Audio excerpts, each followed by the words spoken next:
Durant 2 ans, le réalisateur Cédric Clapiche s'est immiscé dans le monde de Renaud Lavillenie.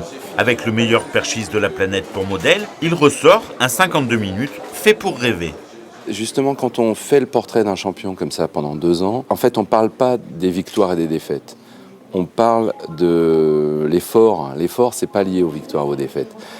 C'est constant, en fait. C'est tous les jours. C'est un quotidien. C'est une lubie. C'est obsessionnel. C'est-à-dire que là, finalement, ce qu'on montre, c'est la passion qu'il a pour le saut à la perche.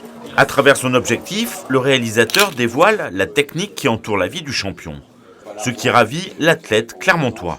Je dirais l'avantage de Cédric, c'est qu'il connaissait le saut à la perche avant de venir me filmer.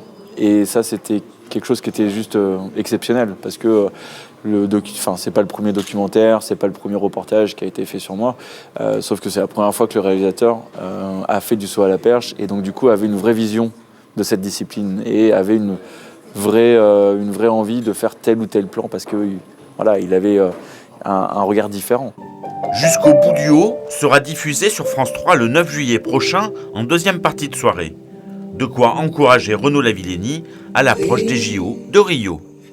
C'est un film d'un cinéaste, c'est Cédric Clapiche, qui a une vraie histoire lui aussi, comme Renaud avec Clermont-Ferrand, je pense au Festival du court-métrage. Un très beau documentaire sur le sport et en même temps un vrai objet de cinéma. Si vous aviez un mot à lui adresser juste avant Rio, justement ? Merde.